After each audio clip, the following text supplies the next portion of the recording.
Josué, chapitre 24. Dernière assemblée à Sichem. Josué rassembla toutes les tribus d'Israël à Sichem, et il convoqua les anciens d'Israël, ses chefs, ses juges et ses officiers. Ils se présentèrent devant Dieu. Josué dit à tout le peuple: « Ainsi parle l'Éternel, le Dieu d'Israël. Vos pères, Téra, père d'Abraham et père de Nahor, habitaient depuis toujours de l'autre côté du fleuve, et ils rendaient un culte à d'autres dieux. J'ai pris votre père Abraham de l'autre côté du fleuve, et je lui ai fait parcourir tout le pays de Canaan. J'ai multiplié sa descendance, et je lui ai donné Isaac. J'ai donné à Isaac Jacob et Ésaü. J'ai donné en propriété à Ésaü la montagne de Séhir, mais Jacob et ses fils sont descendus en Égypte. J'ai envoyé Moïse et Aaron, et j'ai frappé l'Égypte, parce que j'ai fait au milieu d'elle. Puis je vous en ai fait sortir. J'ai fait sortir vos pères de l'Égypte, et vous êtes arrivés à la mer. Les Égyptiens poursuivirent vos pères à la mer des joncs, avec des chars et des cavaliers. Vos pères crièrent à l'Éternel. Alors il mit des ténèbres entre vous et les Égyptiens. Il ramena sur eux la mer, et elle les couvrit. Vos yeux ont vu ce que j'ai fait contre l'Égypte. Et vous avez habité le désert pendant très longtemps. Je vous ai conduits au pays des Amoréens, qui habitaient en Transjordanie, et ils combattirent contre vous. Je les ai livrés entre vos mains. Vous avez pris possession de leur pays, et je les ai détruits devant vous. Balak, fils de Tsippor, roi de Moab, se leva et combattit contre Israël. Il fit appeler Balaam, fils de Béor, pour vous maudire. Mais je n'ai pas voulu écouter Balaam. Ce fut une bénédiction qu'il prononça sur vous, et je vous ai délivré de la main de Balak. Vous avez passé le Jourdain, et vous êtes arrivés à Jéricho. Les maîtres de Jéricho combattirent contre vous, les Amoréens, les Phéréziens, les Cananéens, les Hittites, les Girgasiens, les Éviens et les Yébousiens. Je les ai livrés entre vos mains.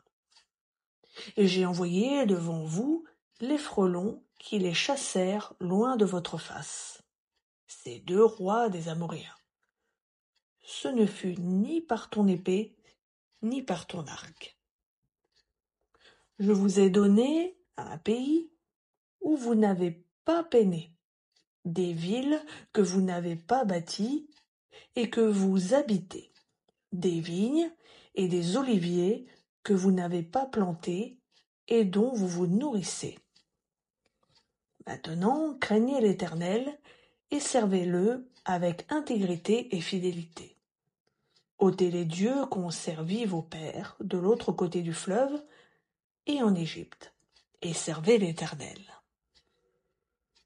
Et si vous ne pensez pas devoir servir l'Éternel, choisissez aujourd'hui qui vous voulez servir, ou les dieux que servaient vos pères au-delà du fleuve, ou les dieux des Amoréens dans le pays desquels vous habitez. Moi et ma maison, nous servirons l'Éternel. Le peuple répondit en ces termes: Loin de nous d'abandonner l'Éternel et de servir d'autres dieux. Car l'Éternel est notre Dieu. C'est lui qui nous a fait monter du pays d'Égypte, de la maison de servitude, nous et nos pères. C'est lui qui a opéré sous nos yeux ces grands miracles et qui nous a gardés pendant toute la route que nous avions suivie et parmi tous les peuples au milieu desquels nous avons passé. Il a chassé devant nous tous les peuples et les Amoréens qui habitent ce pays. Nous aussi, nous servirons l'Éternel, car il est notre Dieu. Josué dit au peuple, « Vous ne pourrez pas servir l'Éternel, car c'est un Dieu saint.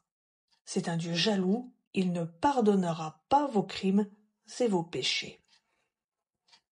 Lorsque vous abandonnerez l'Éternel et que vous servirez des dieux étrangers, il se retournera pour vous faire du mal, et il vous exterminera, après vous avoir fait du bien. »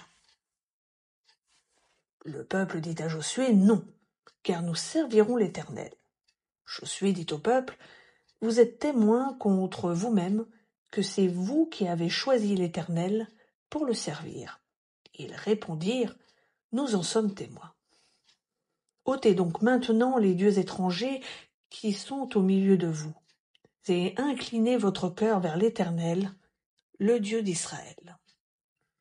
Le peuple dit à Josué, « Nous servirons l'Éternel notre Dieu, et nous obéirons à sa voix. » Josué conclut en ce jour une alliance avec le peuple et lui imposa des prescriptions et des ordonnances à Sichem. Josué écrivit ces choses dans le livre de la loi de Dieu. Il prit une grande pierre qu'il dressa là, sous le chêne qui était dans le sanctuaire de l'Éternel. Et Josué dit à tout le peuple, « Voici, cette pierre servira de témoignage contre nous, car elle a entendu toutes les paroles que l'Éternel a échangées avec nous. Elle servira de témoignage contre vous, de peur que vous ne reniez votre Dieu. » Puis Josué renvoya le peuple, chacun dans son héritage. Mort de Josué. Après ces événements, Josué, fils de Nun, serviteur de l'Éternel, mourut âgé de 110 ans. On l'ensevelit dans le territoire de son héritage à Timna-Séra, dans les monts d'Éphraïm, au nord de la montagne de Gash. Israël servit l'Éternel pendant toute la vie de Josué et pendant toute la vie des anciens qui survécurent à Josué et qui connaissaient toute l'œuvre que l'Éternel avait faite en faveur d'Israël.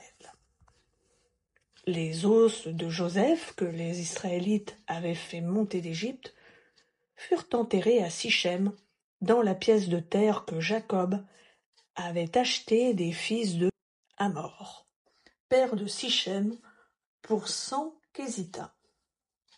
Cela fit partie de l'héritage des fils de Joseph. Éléazar, fils d'Aaron, mourut et on l'enterra sur la colline de son fils Phinéas. Elle lui avait été donnée dans les monts d'Éphraïm.